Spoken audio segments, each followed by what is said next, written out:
I will end this video with the story of a donkey, but I want to start with the story of two horses. Congress party के कार्यकर्ता ने राहुल जी कहता है मुझे, Rahul ji Congress party में एक मुश्किल है, दो तरीके के घोड़े होते हैं, एक रेस का घोड़ा होता है, दूसरा शादी का घोड़ा होता है. I will let Rahul Gandhi finish the full story about his two horses towards the end of this video. First, I must introduce you to a third horse. Prime Minister Narendra Modi on Sunday received a horse named Kantaka from his Mongolian counterpart Shimsai Khanbaleg. That was Prime Minister Narendra Modi on 17th May 2015 receiving a handsome horse as a gift from the Mongolian Prime Minister. Mongolian horse has the name of Kantak and donated to Mr. Modi. The Mongolians had named this horse Kantaka, the same name as the horse of Gautam Buddha.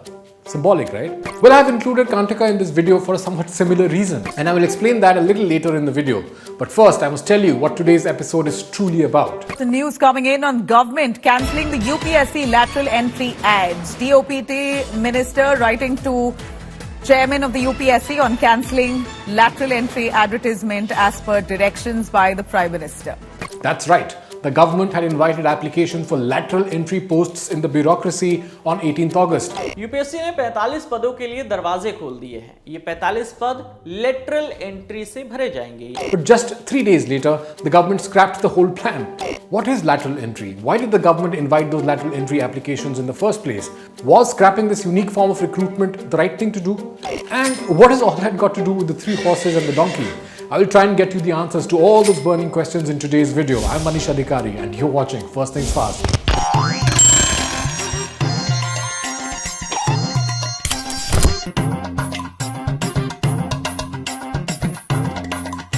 Caste is always a sensitive topic in politics, especially ahead of elections, of course.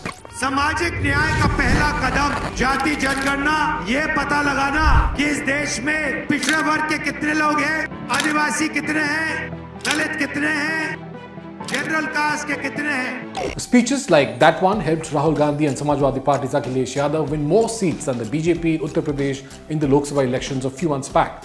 In India, there's always a big election about to happen all the time.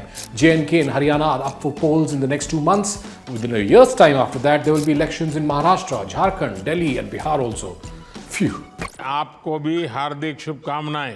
So a day before the lateral entry ad was rolled back, Rahul Gandhi had called the move an anti-national step designed to openly snatching away the reservation for scheduled castes, scheduled tribes and other backward classes in government jobs.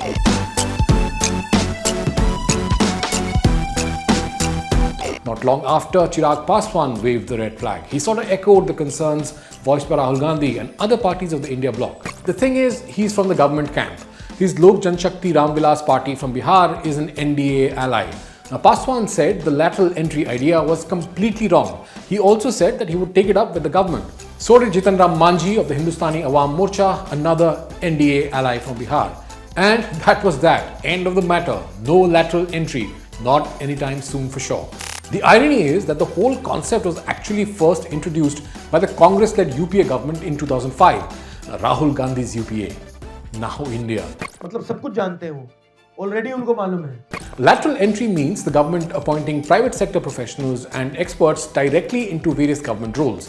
It's common knowledge that this is done by passing the traditional route of entry through the Indian Administrative Service or other civil services. The BJP government in 2018 had just formalized a UPA program to get domain experts to fill in a critical gap in bureaucracy as lateral entrants. Actually, people who really care about making change happen in India and know how difficult that can get say that the government has been using lateral entry since the 1950s.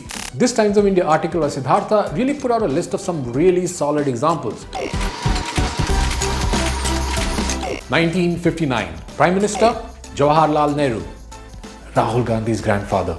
He brought in talents like Mantosh Sodhi, V. Krishnamurti, D.V. Kapoor, who helped in India ravaged by the British kick off industrial production and jumpstart the economy. Fast forward to 1971 and you've got Manmohan Singh now, who started as an economic advisor in the Commerce Ministry before taking on a series of key roles. During the Janta government, a railway engineer named M. Menezes was brought in as Secretary of Defence Production. Rajiv Gandhi, Rahul Gandhi's dad, was all about tech and innovation. He brought in KPP Nambiar, who was heading the Kerala Electronics Department Corporation as the Electronics Secretary. And let's not forget Sam Petroda. So let's clear it out. Pitroda joined the government's Centre for Development of Telematics and helped spark India's big telecom revolution. In 2002, the Vajpayee government took a bold step by bringing in R.V. Shahi from the private sector to shake up electricity reforms as the Power Secretary. By 2005, the Second Administrative Reforms Commission was in a good mood to really shake things up. Its chairman was Congressman Veerappa Moily. They pushed for hiring absolute pros from the private sector, academia and public enterprises to fill positions that needed specialized know-how. Since 2018, the Modi government has taken this idea and run with it, especially for middle management roles. But cut to 2024 and Rahul Gandhi, leading the opposition's charge, has now painted the whole lateral entry practice with the brush of caste politics, and the government appears to have completely given in. The truth, according to objective observers, is that the lateral entry does not really transgress on government jobs reserved via quotas. In the overall scheme of things, these jobs that lateral entrants would take up would amount to not more than 0.0 something% of all government jobs. Take the case of Arvind Panagaria. The chairman of the 16th Finance Commission is a lateral entrant himself. He's not happy with the current controversy. It is a pity because you will still need to bring in people as consultants. Right? This lateral entry was really more genuine lateral entry because it puts the lateral entrants in positions of power where they have the decision-making power. This brings us to horse number 3. Yes, these visuals are from May 2015. I'm sure you know that Mongolia is an extremely horse-happy country. They gifted one of them to Rajnath Singh this year and he chose to name it Tejas. But we're talking about 2015. So just weeks before Prime Minister Modi got his horse gift, he had been handed a label by Rahul Gandhi in Parliament. This one. आपकी सरकार बड़े लोगों की सरकार है, suit boot की सरकार है, वो हम समझते हैं. Many believe this rather ordinary phrase, "Suit boot ki sarkar," is responsible for stalling the landmark Land Acquisition Act. I mean, this is ridiculous. And let me tell you, this "Suit boot ki sarkar" comment delayed reforms by 2 years. And I know because Jaitley was finance minister. Brand strategist Suhail Seth knows a great many ministers, but it's well known that the government was so wary of the suit boot label sticking to them that they simply did not press ahead with the much needed land acquisition reform. In 2022, the government rolled back the farm reforms as well. The 2015 U-turn came before the Bihar elections, and the 2022 farm laws rollback happened ahead of assembly polls in states like UP and Punjab. Now, BJP was not really in the running in Punjab, but it won Uttar Pradesh handsomely back then, which brings us to the story of the two horses of Rahul Gandhi. This story. एक कार्यकर्ता ने मुझे बहुत अच्छी तरह बताया, Congress party के कार्यकर्ता ने, राहुल जी कहता है मुझे, Rahul ji. So for context, this is happening just weeks after Prime Minister Modi has been sworn in for a record third time. But Rahul and the opposition are upbeat, having dragged the BJP's tally down to 240, 32 short of the majority mark. So Rahul Gandhi has gone to Gujarat now after very sternly telling the BJP this in Lok Sabha. मैं जाता रहता हूं और आपको गुजरात में हराएंगे इस बार. So 5 days later, he is in Ahmedabad trying to lift the spirits of his party workers in the state, full of boisterous confidence. And he narrates this story, basically trying to suggest that the Congress party has now rediscovered the secret of how to win elections.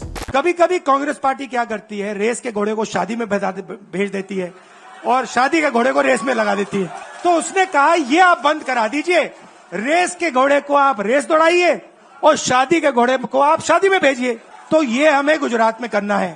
Gujarat will go to polls only in 2027, but it's clear that Rahul Gandhi now believes he has got the right horse with which to shoot piercing arrows at the government, just like the Mongols, who conquered vast stretches of Asia and Europe in the 13th century thanks to their ability to shoot arrows with deadly precision while galloping on horses at full speed. आप लिख के ले लो. This brings us to the final story of this episode, and as promised, this one is about a donkey. So there's this washerman who collects laundry from a village every day and heads to the river with his donkey.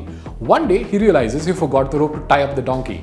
Panic sets in because if the donkey wanders off, the washerman's day and livelihood are gone. But just then a wise man strolls by, hears the problem and suggests, just pretend to tie the donkey with an invisible rope. With no other option, the washerman tries it. The donkey totally buys it and stays put while the washerman washes his clothes. But when he's done, the donkey refuses to move yet again. And the wise man pops up again, reminding him to untie the imaginary rope. The washerman does, and the donkey trots back to the village like nothing happened. What I will say next may be purely opinion, but don't you think that the donkey's leash is cynical politics with which the opposition has just tied up the government with? Tell me what you think in the comments below. Also, if you enjoyed the video, please share it with as many people as you can. Helps us reach more people, helps us tell more stories like the ones you just heard. Thank you for watching First Things Fast.